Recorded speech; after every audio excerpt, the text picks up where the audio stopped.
Hi there. Thank you very much for playing The Beginner's Guide. My name is Davey Wreden. I wrote the Stanley Parable, and while that game tells a pretty absurd story, today I'm going to tell you about a series of events that happened between 2008 and 2011. We're going to look at the games made by a friend of mine named Coda. Now, these games mean a lot to me. I met Coda in early 2009 at a time when I was really struggling with some personal stuff, and his work pointed me in a very powerful direction. I found it to be a good reference point for the kinds of creative works that I wanted to make. So just to start you off, this is, I think, the first game he ever made. It's a level for Counter-Strike. You can walk around here, by the way. And mostly it's just Coda learning the basics of building a 3D environment. But what I like is that even though he starts from the simple aesthetic of a desert town, he then scatters these colorful abstract blobs and impossible floating crates around the level. And of course, it destroys the illusion that this actually is a desert town, and instead this level becomes a kind of calling card from its creator. It's like a reminder that this video game was constructed by a real person. And it kind of makes you wonder, what was going through his head as he was building this? This is what I like about all of Coda's games. I mean, not that they're all fascinating as games, but that they are all going to give us access to their creator. I want us to see past the games themselves. I want to get to know who this human being really is. And that's exactly what we're going to do here. So, it's 2008, Coda starts making these games, and he never releases any of them. He doesn't put them onto the internet, he just makes them and then immediately abandons them, and they sit on his computer forever. And I think he really understood this image of himself as a recluse. At one point, he jokingly renamed his computer's recycling bin to Important Games Folder. So, this was just how he worked. He tended to crank them out one after the other without even really pausing to try to understand what he had just made, until suddenly one day, he just stopped.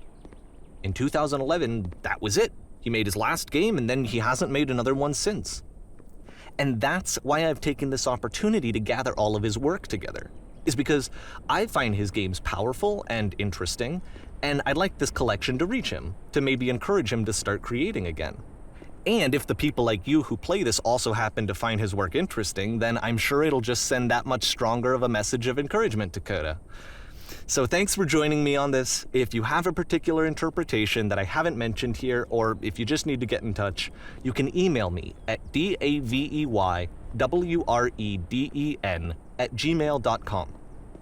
Okay, that's about it for introduction. Let's take a look at Coda's first proper game. As each game is loading, I'll show you the date that it was completed. This first one was made in November 2008.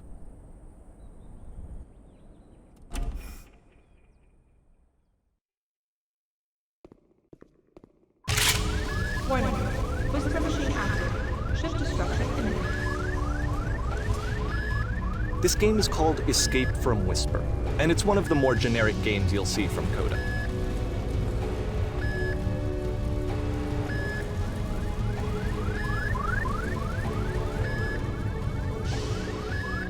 You can click to fire the gun. Security call breached.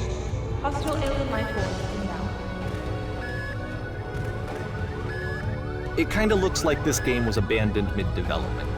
For instance, you have this gun, which you'd think would indicate that there are supposed to be monsters or enemies somewhere, but then clearly there are no enemies anywhere. You can't even reload the gun when you run out of bullets. But ultimately we don't really know. Maybe Coda thought that actually it was complete the way that it is. And I think that we should talk about his games for what they are, rather than for what they're not. Enemy force neutralized. Begin ship evacuation.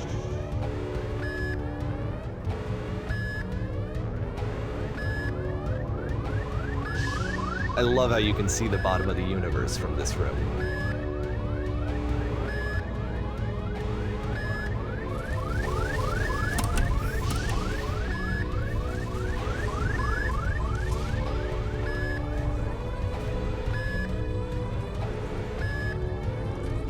Apparently, this space station has a labyrinth on it. Sure, I don't know. There's really no reason for it that I've ever been able to discern, so in the interest of time, I'm just gonna skip you on past it. Okay, this is the part that's interesting. The game has this narrative about the whisper machine and how it has to be turned off, and then you get to the engine room. Hey, you there, in the engine room. You could save us all. That beam is powering the whisper machine. We could disrupt it by introducing a great enough heat signature. If your body could stop the beam. It's so much to ask, but for all of our lives, would you do it? Could you give yourself?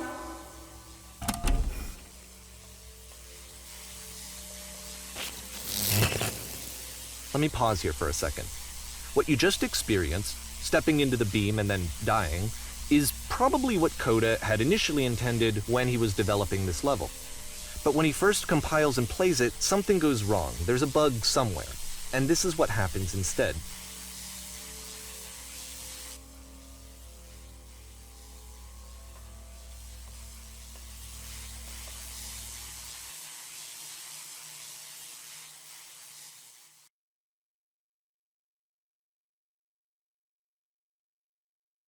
The beam causes you to start floating. And this is an important moment for him. Because yes, this is technically a glitch, but Coda identifies something human about it, like how small it makes you feel in the face of this larger chaotic system.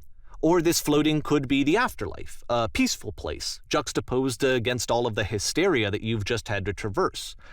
I don't even know. I have no idea what he was thinking, but what's clear is that after making this, something lodges itself in his brain. He wants to do more of these really weird and experimental designs. So he stops work on this and moves on to a stream of tiny little games that go in all sorts of directions. Let's go ahead and take a look at the first game he made after leaving this one behind.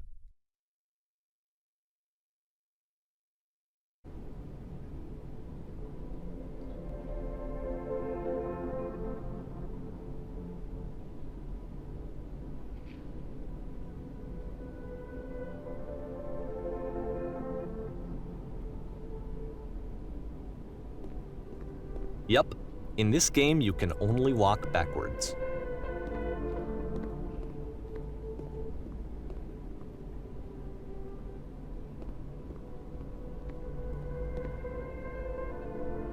So it's a short and relatively minimalist experiment combining motion and narrative. It is less advanced than the previous game, but actually it seems to be more focused, more complete. Coda's trying to give it a unique voice rather than simply basing it on a pre-existing trope.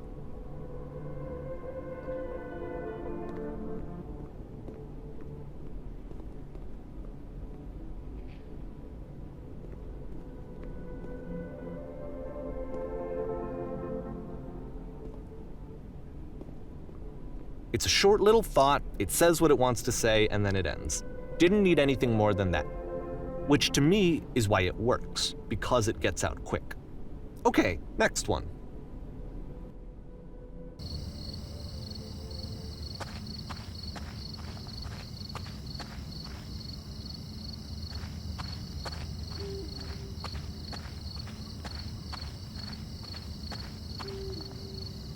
And that's it. Okay, the meaning of this game won't be clear just yet. Please be patient with me for a few more games, and I promise you'll see what makes it interesting.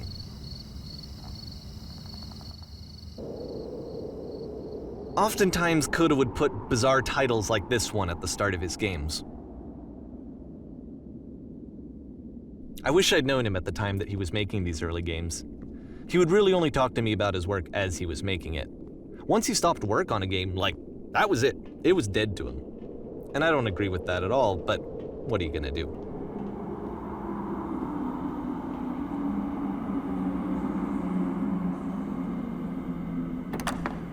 Once you've been slowed to an absolute crawl, the door at the top of the stairs opens. So why, if Coda's not showing these games to anyone, why bother opening the door at all? Well, to show you, I'm modifying the game here so that when you press enter, it'll bring you back up to full speed so you can enter the door for yourself.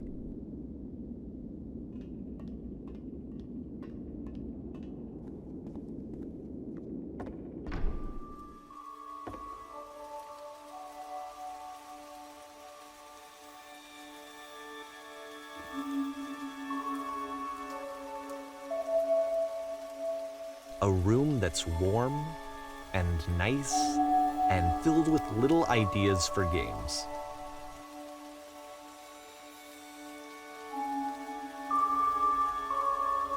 Coda would often tell me that he didn't mind if people thought of him as cold or distant. He said that he knew that he was actually a vibrant and compassionate person, but that it takes time to really see that. It can be a very slow climb to get there.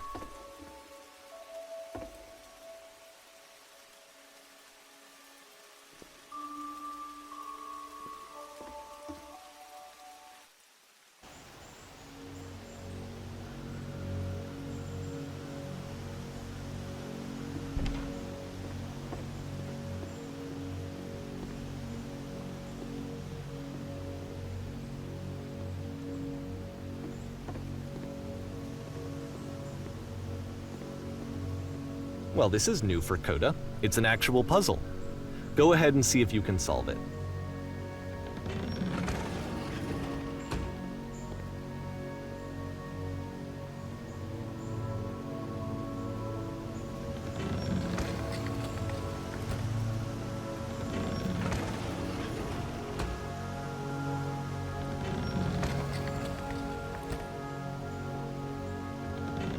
Don't forget that solution, because we're going to see this puzzle again soon. We're going to see it a lot.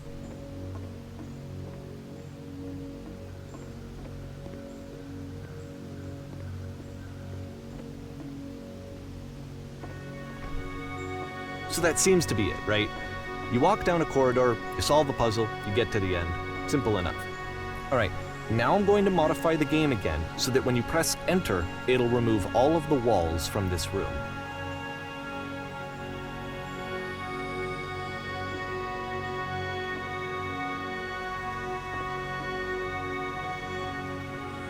How about that? There was more to it than we had any way of knowing. I actually find it funny that this game comes after the stairs game, since they essentially convey the opposite idea. So, in the stairs game, a dull exterior concealed a rich interior. And then, in this level, a dull interior hides this fantastic outer world. Either way, I think that the point is the same, is that most of the time you don't get to know what you're missing, or even that you're missing anything. That's not your role as a player. So if your role here is not to understand, then what is it?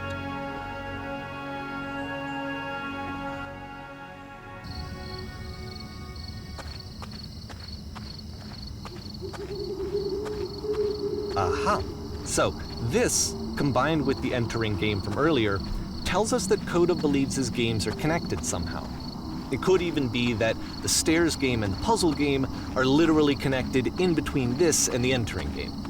There's a bigger picture that all of his games are meant to play a role in, some larger meaning that we won't be able to grasp until we've seen all of them. And once we have, we can step back and start to understand what exactly that bigger picture is.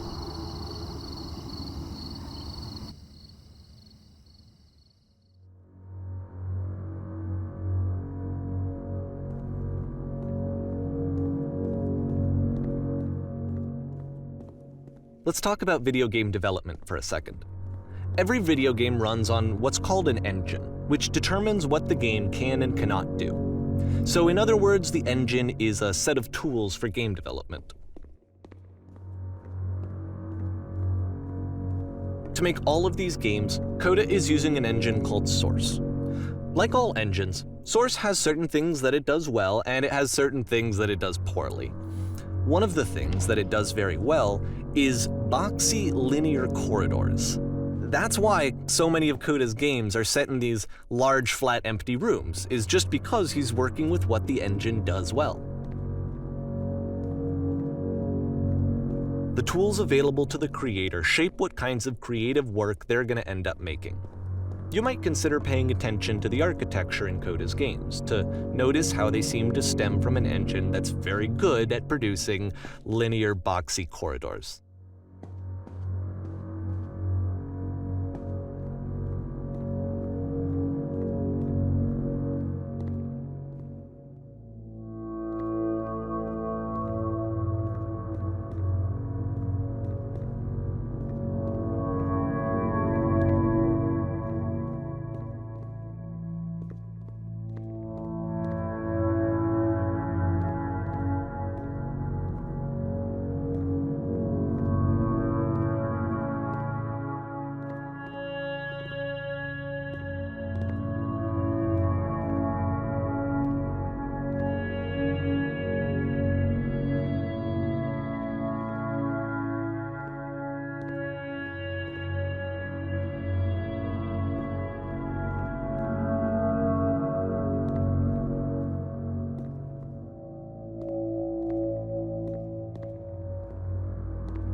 This prison, funny enough, in Coda's original design, the doors stayed shut for a full hour before letting you go.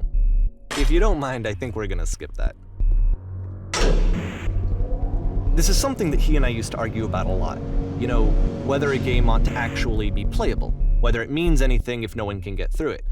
And I would always defend that, all this work goes into the game, why not make it playable and accessible? And so we just got into heated arguments over it, and there was one time that after one of these conversations, he went home, and a day or two later, he sent me a zip file entitled Playable Games that was full of hundreds of individual games, each of which was just an empty box that you walked around in and nothing else.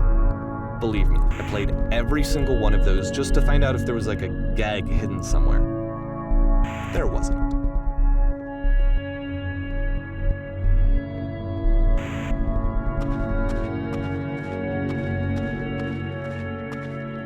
It's the puzzle again, with the exact same solution as the last time.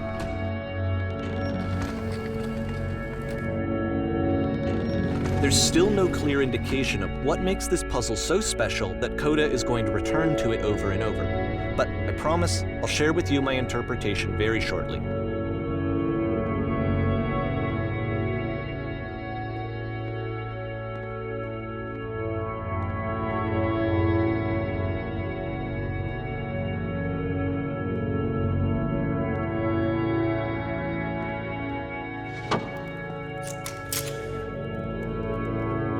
Here, Coda begins using a kind of dialogue system that he fashioned out of the engine's chat capabilities.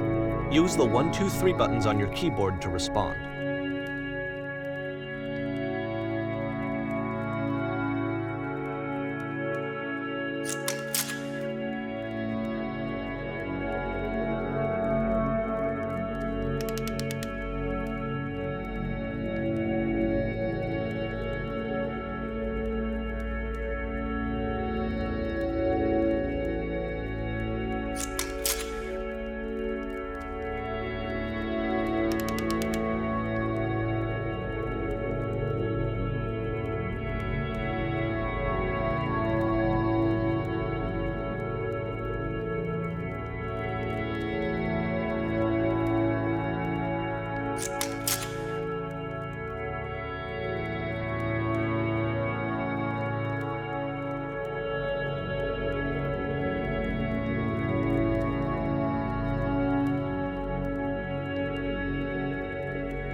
And so we make one last descent down to the final floor of the level.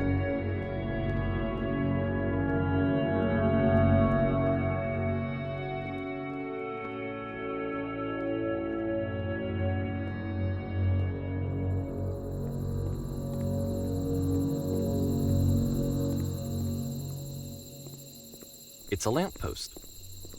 Okay, I can't tell you quite why, but for some reason Coda fixates on this lamppost.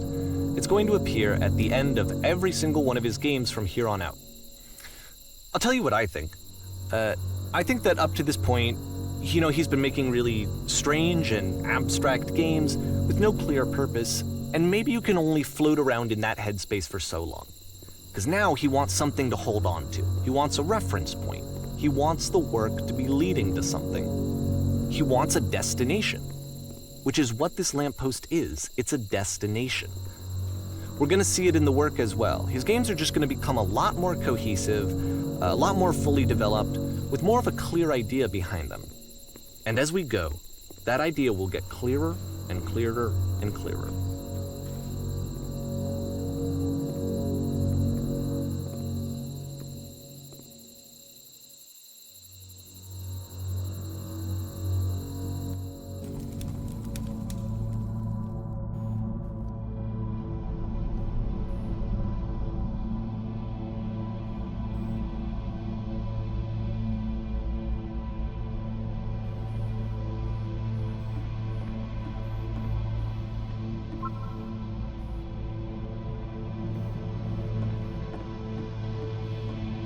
So first off, I'm sure you can deduce this, but this game is not connected to the internet.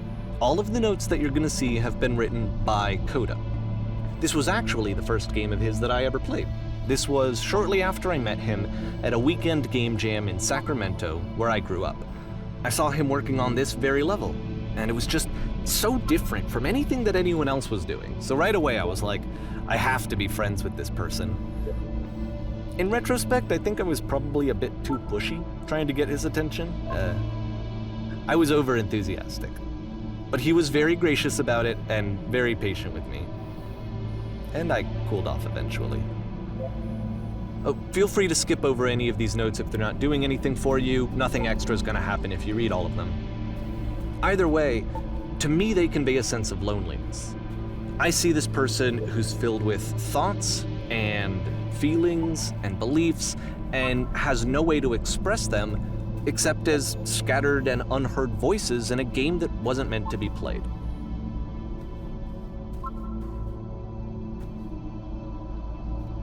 But it's ironic, isn't it, that in playing this game and seeing how alone Coda often felt, that we get to know him better and actually kind of connect with him. And I have to be honest with you, this idea is really seductive to me, that I could just play someone's game and see the voices in their head and get to know them better and have to do less of the messy in-person socializing. I could just get to know you through your work. I think this is why I always liked Coda's games so much, is because it felt like they let me have that connection. I felt as though he was inviting me personally into his world. And then I feel less lonely too.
At the end of this level, we're going to see the puzzle again.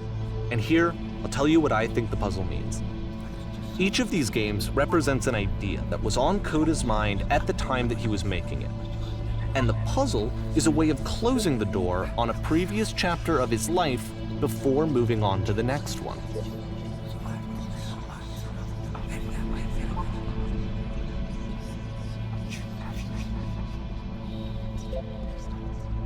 In each of his games, after exploring a theme that, he might find difficult, Coda can then place this puzzle that he knows has a reliable solution, he understands exactly how it works, and so it gives him a simple mechanism for moving on.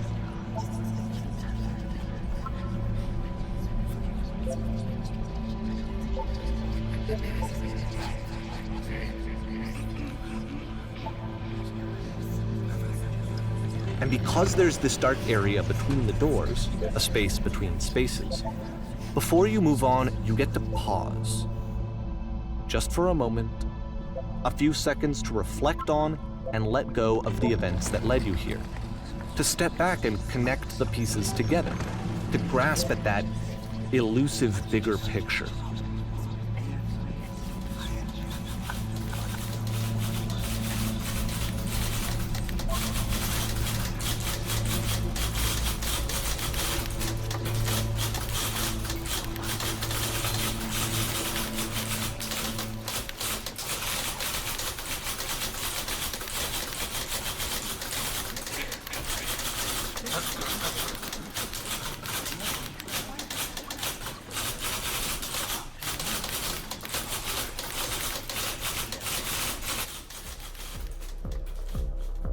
Okay, this one is tough. It's gonna kind of just spin its own wheels for a few minutes. Hang with it.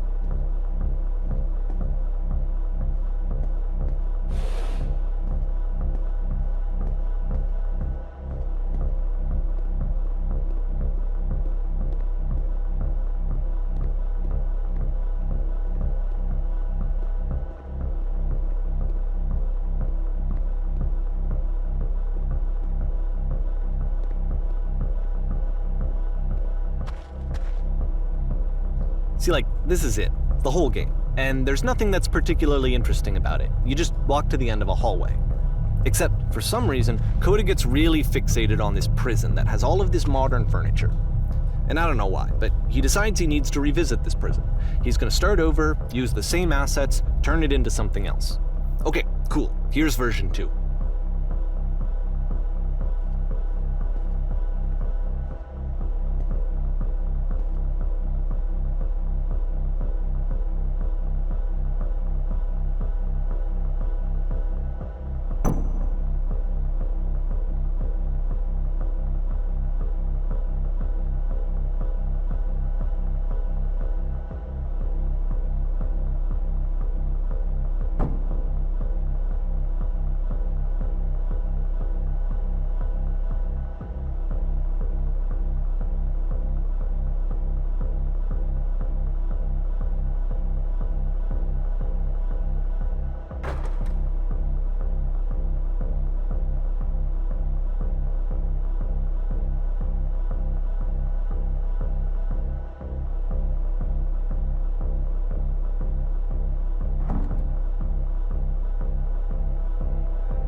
There's a bit more to this one, but still it's not really communicating anything. It's kind of just weird for weirdness' sake.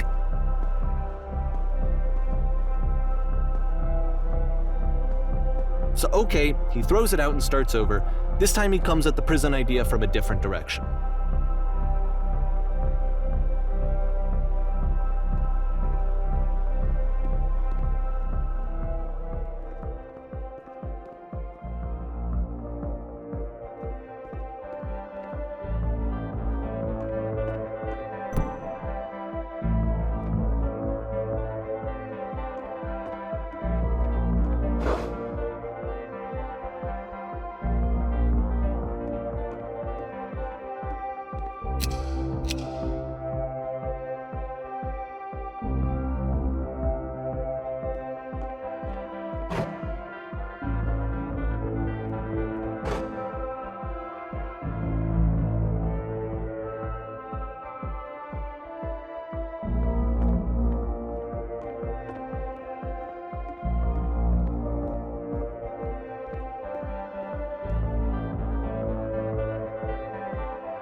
And of course, now the table is gone and you can't begin the chain of events to escape.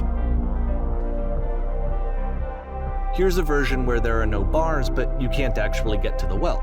And then a version where the inside of the prison is the outside and the outside is the inside. Let me just blink you real quick through a few more of these. I mean, he really unloaded on this prison idea. There's nearly a dozen. Personally, I think it's awful to watch this, to see a person basically unraveling through their work. And for what? Like, at what point do you just go, maybe there are game ideas other than this prison that I could be working on? But Coda doesn't have that voice telling you to stop, that particular mechanism of defense against yourself. Without it, you just spiral. And so he keeps going and going and going and going and going, and then he hits on something. And he likes it. And that's it. He's done. He stops making prisons. This is the very last version of the prison game that he created. And the reason I think it works is that the prison is not actually in it.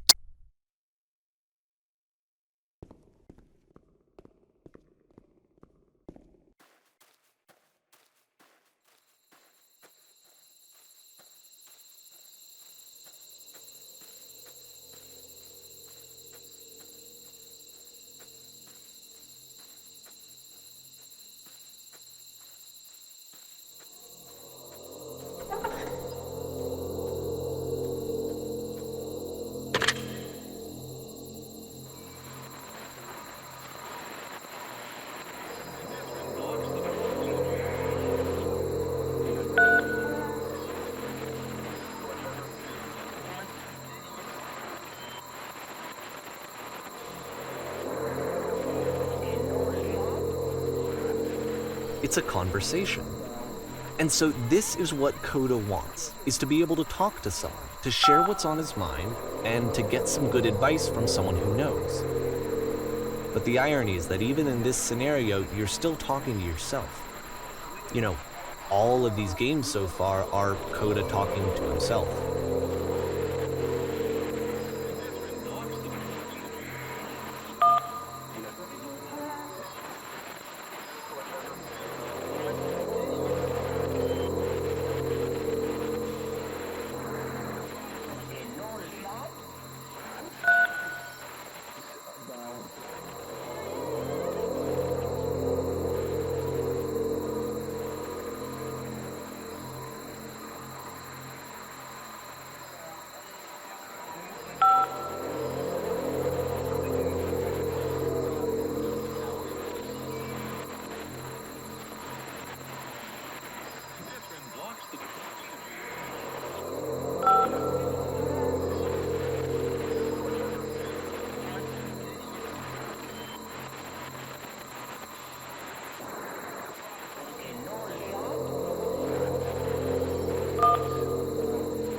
I can see why he considers this a fitting conclusion to the prison games.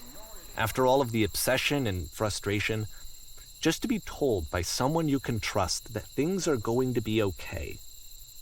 Wouldn't that be nice?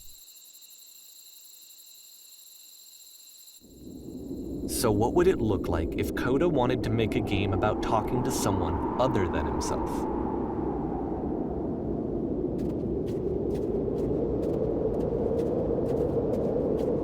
To me, this environment is meant to represent Coda's puzzle, with the two doors on either side and a dark transitional space between.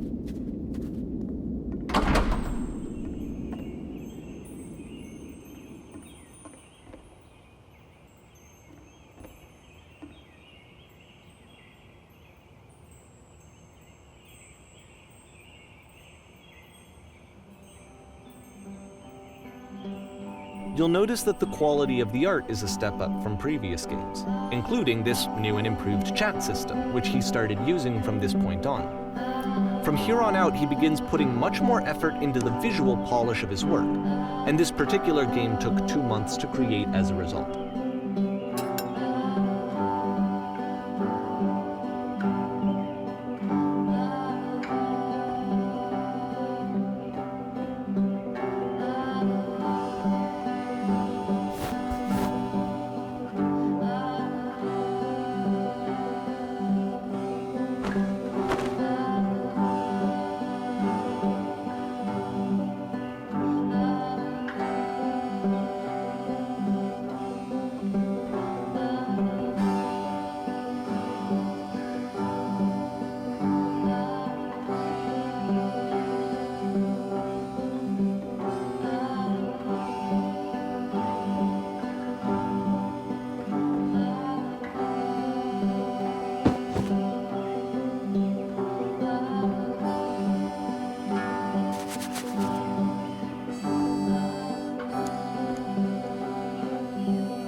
After the intense set of prison games, this house cleaning level almost feels like cleansing. It's the moment after a particularly difficult or traumatic experience where you just need to let it sit and digest inside of you, and eventually cohere into something meaningful.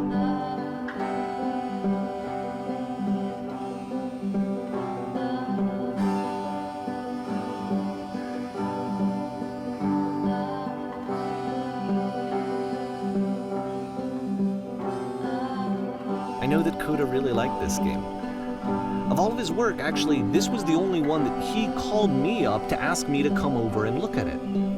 This was during a period of a few months where he was like grossly happy all the time, just walked around with a constant smile on his face.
I'm glad he made this. I'm glad he found some peace.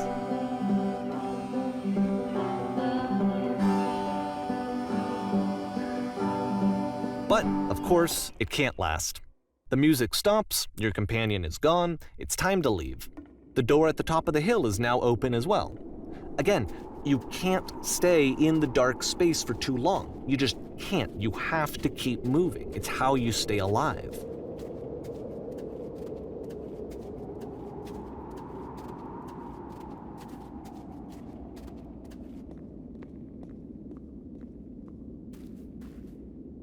Which is the whole point of the puzzle doors, right?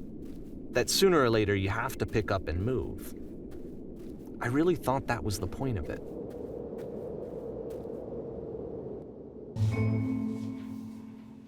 This one gets a bit goofy.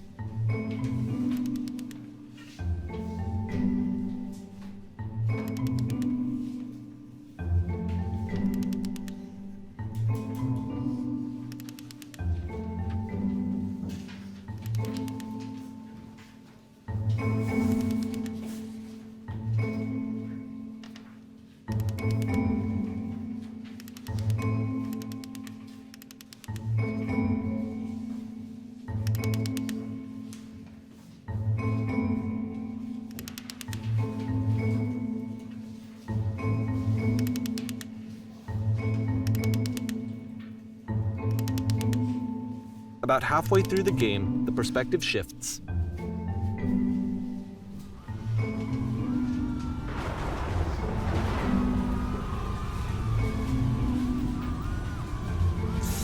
and you play as the teacher. And suddenly, you discover that your teacher is just as bigoted and afraid as you are. Oh, and also you can move around the classroom now.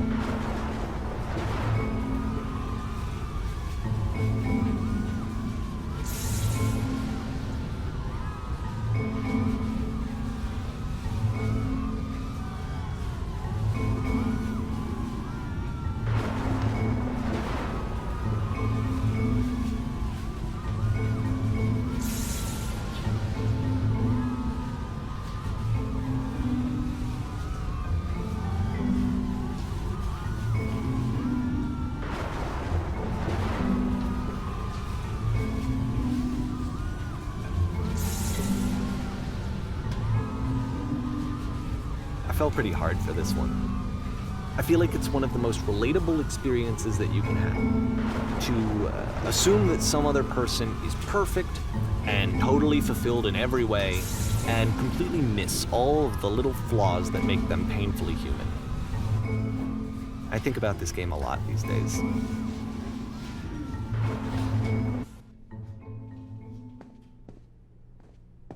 This one took a lot longer than all the others for Coda to make. It was 4 months between this and the last one. That's twice as long as it took him to make any other game before this, and it's not like it's particularly complex, so I remember I found that a little strange at the time.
The game ends with this eerie premonition of what's going to happen next in Coda's life.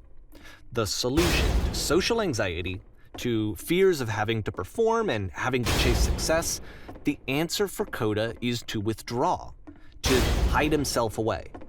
Which is what leads to scenarios like the stairs that slowed you down several games ago, where it just becomes harder and harder to access Coda's inner landscape because he keeps retreating. He just keeps backing away from possible connections to anyone other than himself. And to be honest, I didn't consider it very healthy when I first played this game. You know, it looked to me like he was trying to justify the idea of just disconnecting yourself from the world. And that wasn't what I wanted for him or for his games. Because I feel like a lot of his games are inviting me to connect with this person, to bring him closer. But what can you do? After this, Coda went off and took another 5 months to make a new game.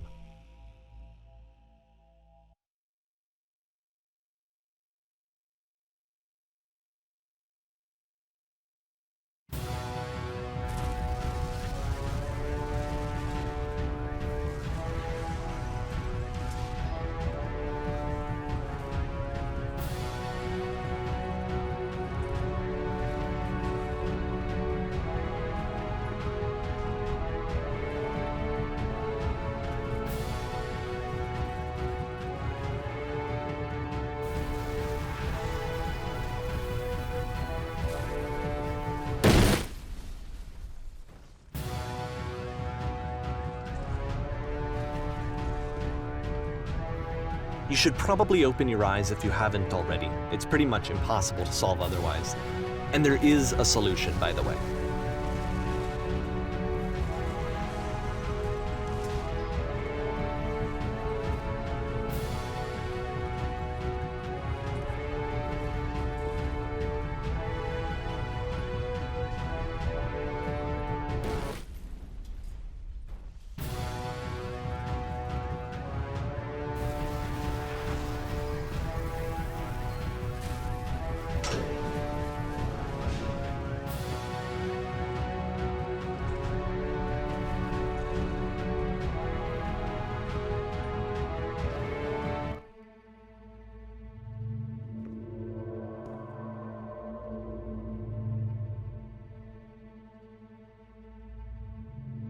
Like I said, I was getting concerned. First off, he's never been this explicit in his work about exactly what he's thinking. So where's that coming from? But then even weirder, his work has potentially stopped being an outlet for him. Not like he's having trouble iterating on ideas, but he literally just can't think of new ideas anymore. And in person, he was being a lot more distant than usual. Like, you know how sometimes a person will just deflect anything that you say in order to keep themselves disconnected all the time? It was that kind of thing. Here was the point in my relationship with Coda where I really started to wonder if he needed my help in some way. His games are going to get more desperate from here on out. After this game, it's almost 6 months before he finishes something new.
If the last game featured Coda talking explicitly about his creative frustrations, this one turns it up to 11. Now, put yourself in my shoes playing this. Here's a friend whose work is exhibiting signs of struggle, frustration, anxiety, depression, even. And yet still, he keeps making games. He keeps throwing himself into the grinder even when he clearly doesn't have the energy for it anymore. Why? What is it for? Because from my perspective at the time and just what I knew of him, this was a result of how isolated he was. He was in his own little bubble, just sitting at his computer all day, not really showing these games to anyone, not releasing them onto the internet, and so he didn't have anyone outside of himself to connect with. He had no outlet to ground himself on.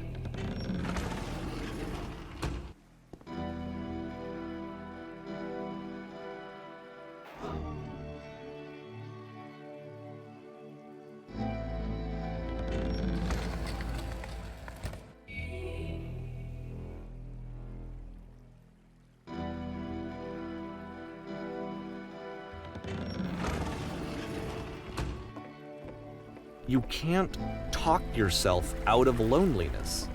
It doesn't work that way. You can't be the one writing both the questions and the answers. Then there's no movement. Then there's no circulation.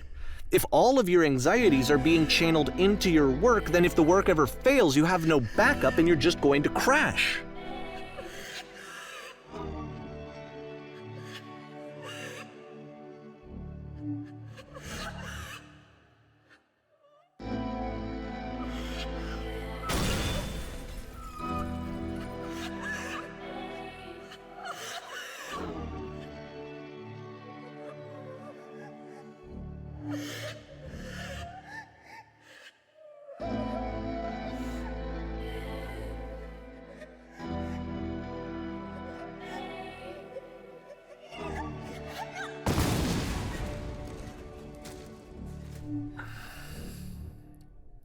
Seeing this game at the time that he made it, it looked really unhealthy to me. I was watching him do this to himself, and I hated it. I hated seeing him so trapped. It's like, video games are not worth this amount of suffering. This is someone I really cared about, and I used to get so much joy out of seeing him create. For him to suddenly become angry and frustrated like this, it was the worst thing for me.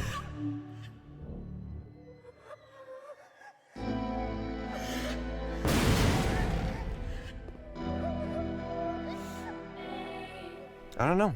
This is what I felt at the time. I don't know how else to explain it. I wanted it to stop more than anything. I had never felt so rotten. I needed more than I had ever needed anything for this to stop. But it didn't stop. After finishing this one, Coda takes another 7 months and comes up with a new game.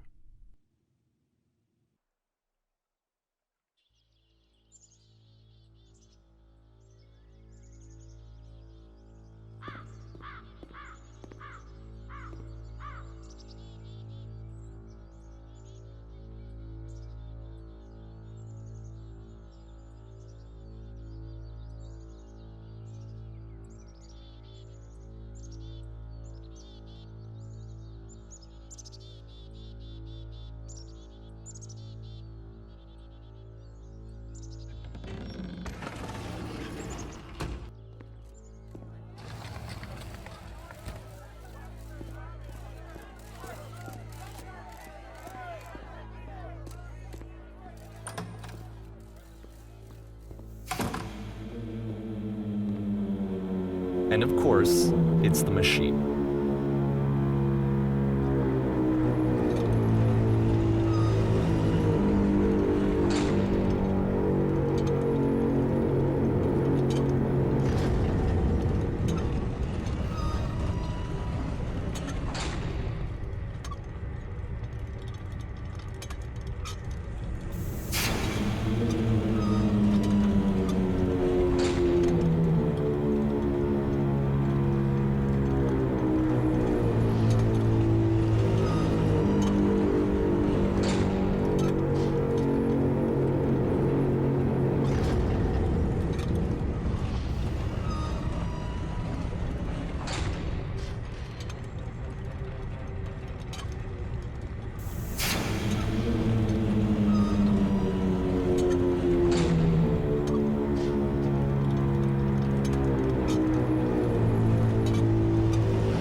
So now the work is becoming self-destructive. And I'll tell you, at the time that I first played this game, shortly after he made it, here's what I'm thinking to myself. I'm thinking that code is stuck in his own head, and that it's having a very negative effect on him, and that all he needs to do is just start showing his work to people, to get some actual feedback on his games. It might get him out of isolation. And so, as I'm thinking this, I realize that I could be the one to initiate it. Because it would never occur to Coda to start actively soliciting feedback, so what if I did it for it? If he could see the difference it would make to have more actual conversations with other human beings, would that bring him out of his mental spiral? Would it give him confidence in himself? Would it bring meaning back into his work?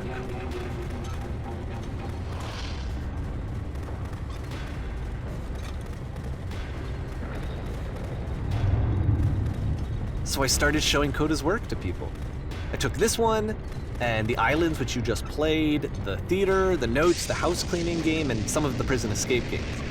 I brought them to people that I knew and trusted. I asked their opinions. And the great part is that they really loved his games. You know, the point of it all was just to give him some external reference point, but they genuinely loved his work. There was nothing for him to be afraid of.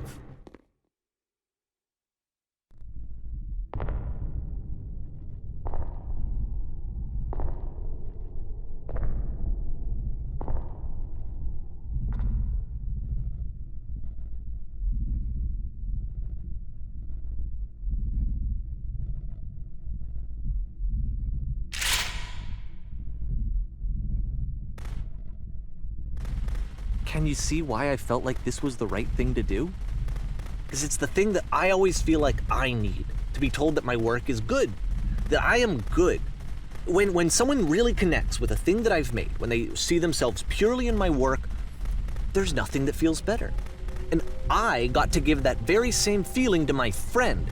I did something, I really felt like I'd done something good, like I was a good person. I felt like there was a friend who was in trouble and was unhappy and maybe didn't like themselves, and I could fix it. If I could give him this gift, maybe I could fix the problem. When they told me how much they enjoyed his games, it was the best feeling. It was the absolute best feeling.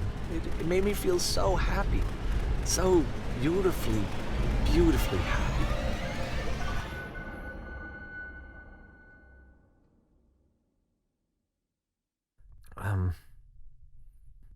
So anyway, Coda finishes this game, and then really he just kind of takes off for a while.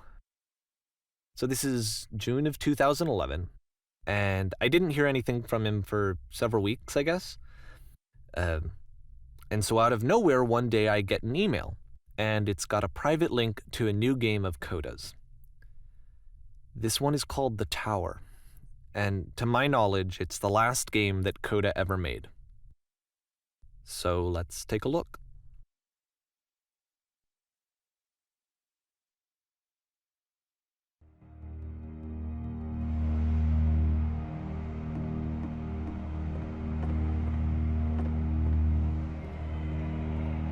And this is where I have trouble saying anything meaningful about Coda's work. Because more than anything else, the tower just feels distant. It feels like it's trying to distance itself from the world. It's a very cold game.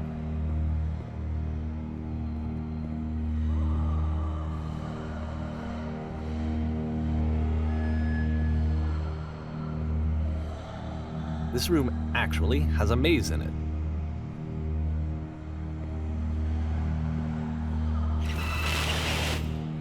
Except that all the walls of the maze are invisible. And then every time you touch one of the walls, there's this awful flashing and noise, so the experience is really miserable. The game goes beyond not being meant to be played, it actually seems to despise the player for trying to play it at all. But I do want to show you the rest of the levels, so when you're ready to continue, press enter and I'll put a bridge over the maze.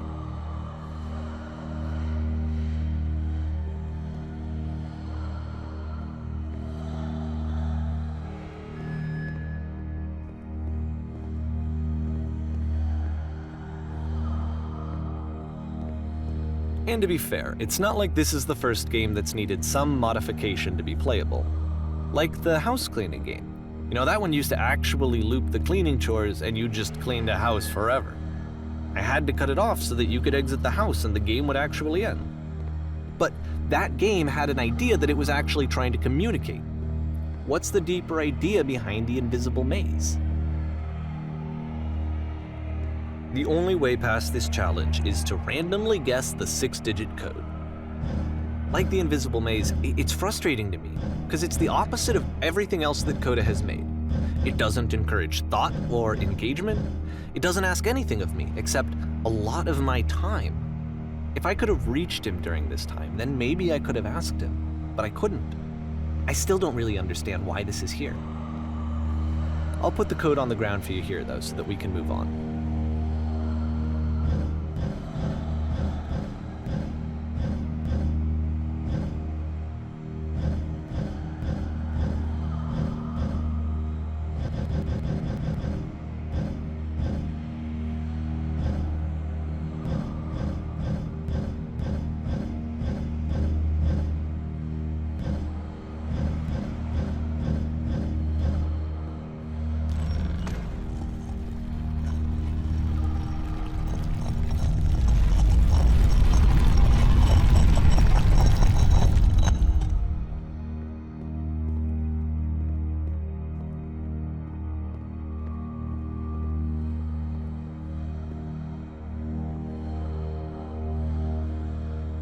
The switch to open this door is actually on the other side of the door, meaning that it's literally impossible to solve from this side.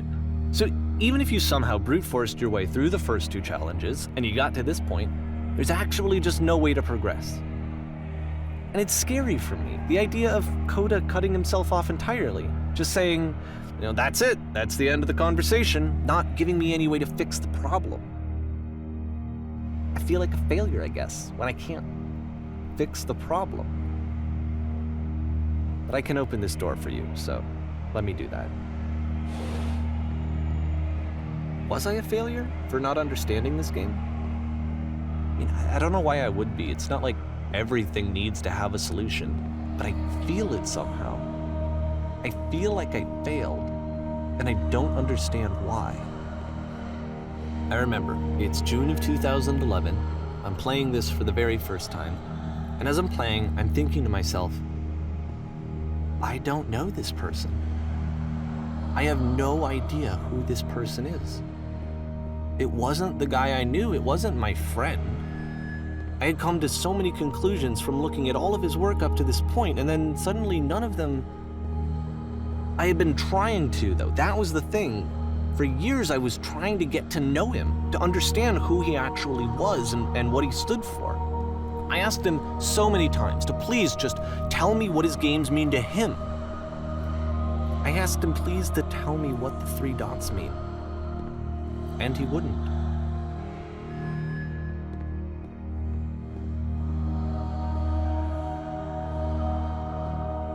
I just felt so strongly that if I could have connected with him, that if I could have somehow made his work my own, that I would finally be once and for all happy. It was that I needed to see myself in someone else. I needed to be someone other than me. But he stopped and left, and it felt somehow like I had failed.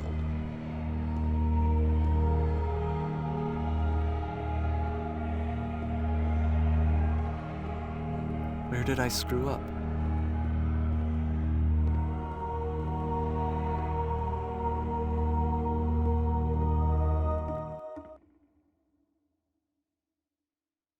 I'm the reason that you stopped making games, aren't I? It's because of what I did. I poisoned it for you.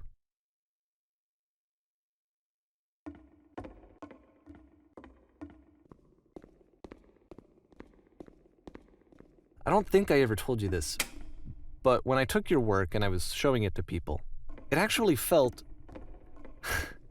it felt as though I were responsible for something important and valuable. And the people who played them, they treated me like I was important. They really listened and cared about what I had to say. Even though I was showing your work, I felt good about myself. Finally. for a moment, while I had that, I liked myself.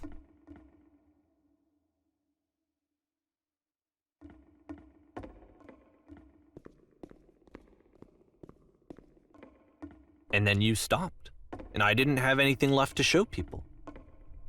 I just had to be with myself. And as soon as that happened, there was no feeling at all. Nothing. Less than nothing. What does that mean?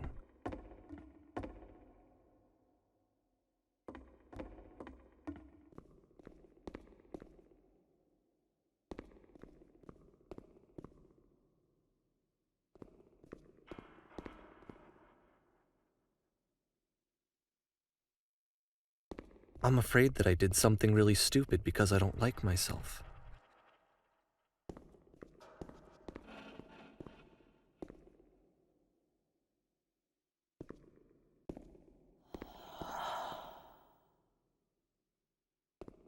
That's why I'm releasing this collection of your work, is because I haven't been able to find any other way to reach you. I've tried everything. And so a part of me has hope that if I put this compilation out into the world, and if I put my name on it, that maybe enough people will play it so that it'll find its way to you, so that I can tell you that I'm sorry. I know I screwed up. If I apologize to you truly and deeply, will you start making games again? Please, I need to feel okay with myself again. And I always felt okay as long as I had your work to see myself in. I mean, is something wrong with me? Because I know that I did an awful thing, and I'm doing it again right now. Like, I'm showing people your work, but I can't stop myself from doing it. That's how badly I need to feel something again, like I'm an addict. There has to be something wrong with me. Can I apologize? What if I tell you I was wrong? Will that work? Will that fix it? I don't know. I don't think it will, but there's nothing else that I can do. Just tell me what you want. I'm sorry. I'm sorry. Please, start making games again. Please help me. Please give me some of whatever it is that makes you complete. I want whatever that wholeness is that you just summoned out of nothing and you put into your work. You were complete in some way that I never was. And I want to know how to be a good person. I want to know how not to hate myself. Please. I'm fading, and all I want is to know that I'm going to be okay.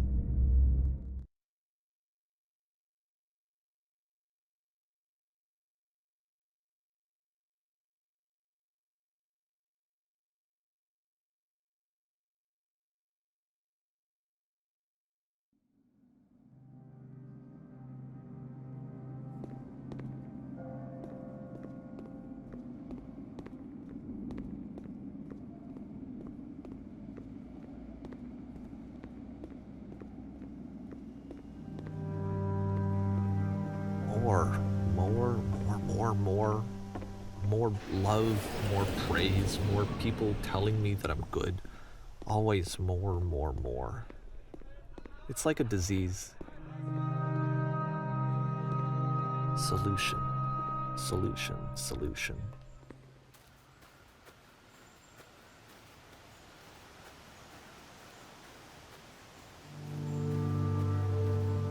I guess if someone had told me ahead of time that he just really enjoyed making prison games, maybe I wouldn't have thought he was so desperate. I wouldn't have told so many people that he was depressed. Maybe he just likes making prisons.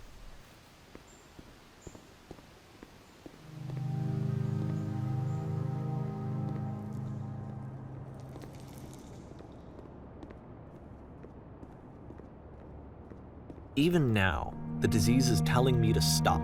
Don't show people what a shitty person you are. They'll hate you.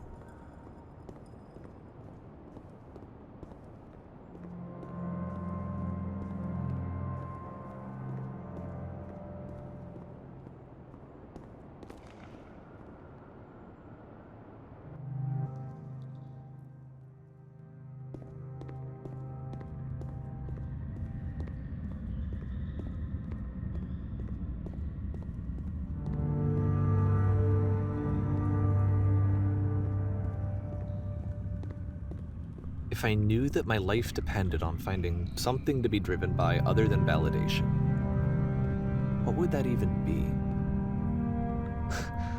It's strange, but the thought of not being driven by external validation is unthinkable. Like, I actually cannot conceive of what that would be like.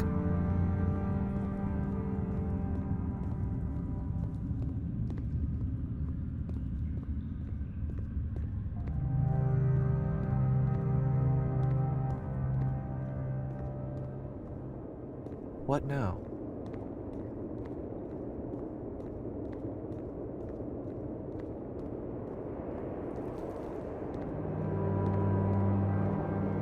I think I need to go. And I'm sorry, because I know that I said that I would be here and I would walk you through this, but I'm starting to feel like I have a lot of work to do. I have a lot that I need to make up for, and so I'm just gonna... Okay.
Turn back from this cave. You said